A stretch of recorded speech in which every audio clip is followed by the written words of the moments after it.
Quarta-feira, feriado estadual, mas você sabe o que comemoramos hoje? Pois o 5 de setembro é considerado uma data marcante na história do Amazonas, a passagem para o glamuroso período áureo da borracha. Feriado, mas quem se arrisca a dizer o motivo da folga extra na Semana da Pátria? Você sabe por que é feriado dia 5? Não sei. Não tenho nem ideia. Desculpa, mas o seu não. Tipo, eu sei o que é dia 7 de setembro, mas dia 5 não. Tô perdido mesmo, não sei nem o que te responder. Esse ponto da história passou batido. Passei. Há quem chegue perto da história que justifica comemorar o 5 de setembro, só que as ideias não se encaixam muito bem. Acho que é o dia da Amazonas, da província, alguma coisa assim. Acho que é por causa da província, né, que foi aprovado lá a lei do Amazonas. Acho que é isso. Na primeira metade do século XIX, o Amazonas ainda era comarca do Rio Negro, subordinada à província do Grão-Pará. A historiadora Etelvina Garcia diz que a comunidade internacional pressionava, na época, o Império para abrir o rio Amazonas à navegação a vapor. Em 1850, Dom Pedro II não teve como adiar e cedeu à pressão.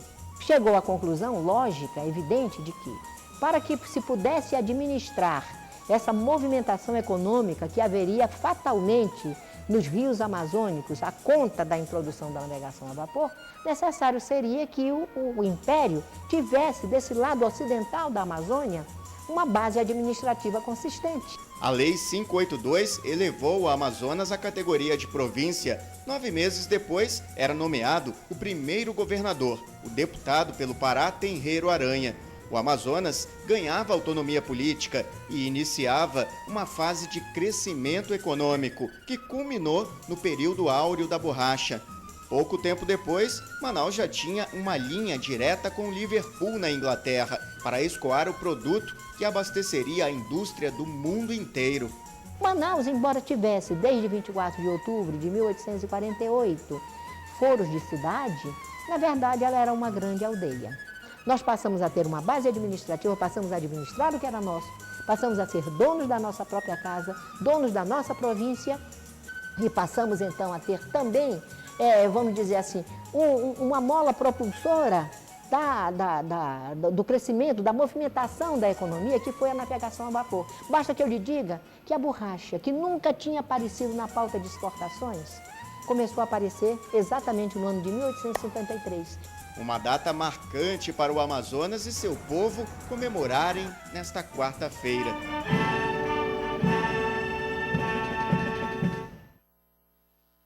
E nesta manhã foi realizada uma cerimônia na Praça da Saudade em homenagem ao primeiro governador do Amazonas, à época província do Amazonas, Tenreiro Aranha. Sob sol forte, militares das 3 Forças Armadas, bombeiros, policiais militares e guardas municipais se reuniram na Praça da Saudade para a homenagem ao primeiro presidente da província do Amazonas, Tenreiro Aranha.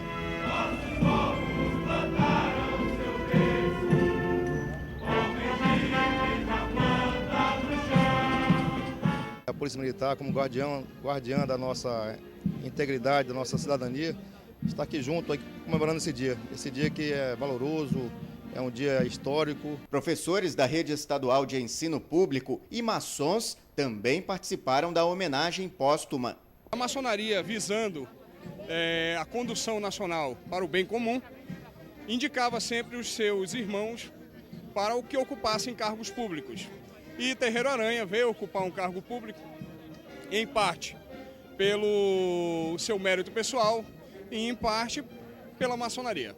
Uma coroa de flores foi deixada rente à estátua de Tenreiro Aranha. Ele é considerado um dos principais responsáveis pela elevação da antiga comarca do Rio Negro à categoria de província do Amazonas em 1850, um marco na história do estado que passou a ter autonomia política e econômica a partir de então. Se hoje o estado é o que é, começou justamente com Tenreiro Aranha e entre indas e vindas um homem de uma história incrível, onde teve exílio, idas e voltas, problemas políticos, mas que nunca cessou sua luta e acabou sendo o nosso primeiro presidente. Isso é uma alegria então muito grande estar aqui, podendo honrar essa data, essa memória e uma tradição tão importante que a gente faz junto com a polícia e com toda a sociedade. É uma bela homenagem, né? Bom, quem anda todos os dias de carro talvez não perceba, mas quem se desloca a pé pelas ruas de Manaus certamente já cruzou com um problema que se espalha por vários pontos da cidade. Além de não ter uma rede de esgoto suficiente para atender a demanda, segundo o IBGE, Manaus também concentra um grande número de bueiros sem a devida manutenção, em precárias condições. E alguns chegam a se tornar um perigo para os pedestres.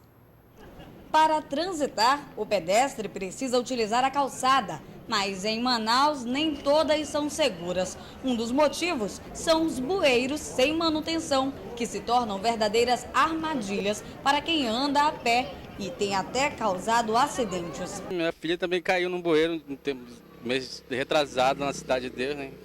Brincando, aí ela caiu no bueiro. Essa mulher que está grávida, por pouco não cai em um. Ainda agora quase que eu vinha andando para TT, quase que eu caía no bueiro desse aí. Uma cidade cortada por vários rios e igarapés, Manaus ainda vive uma triste realidade. Em várias ruas ainda é possível encontrar concentrações de esgoto a céu aberto. Alguns encobertos pela mata, outros tapados com papelão. Esse na rua 21 do conjunto Costa e Silva, no bairro Raiz, foi coberto pelos moradores. Segundo eles, o buraco no meio da rua que danificou a rede de esgoto foi causado pela prefeitura. Eles passaram o asfalto, aí passaram aquele compactador em cima, né? E quebrou o esgoto, que é aqueles médios, eles quebraram e aí ficaram. Tem pedaço aí de esgoto que nós tiramos, que não estava descendo, os sanitários não desciam, ninguém podia ir no banheiro, a pia da cozinha não descia nada. O problema é maior. Segundo dados do IBGE, Instituto Brasileiro de Geografia e Estatística, as regiões norte e nordeste do país concentram o maior percentual de domicílios com esgoto a céu aberto ao redor.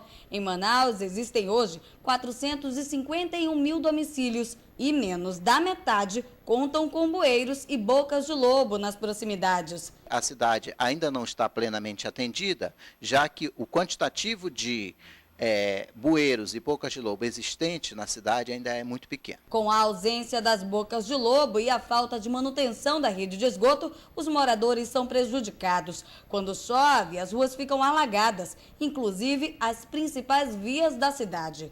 De acordo com o IBGE, para amenizar o problema, seria necessário pelo menos um sistema em cada quarteirão. A demanda é muito alta, mas nós temos exatamente pouca existência desses aparelhos urbanos para o quantitativo de domicílios e de ruas e até de quarteirões existentes na cidade. No bloco do Band Cidade, Manaus cedia neste feriado prolongado um campeonato brasileiro de paraquedismo. E veja também a expectativa dos músicos aqui da capital que vão participar de mais uma edição do FECANI, que começa esta noite em Itacoatiara.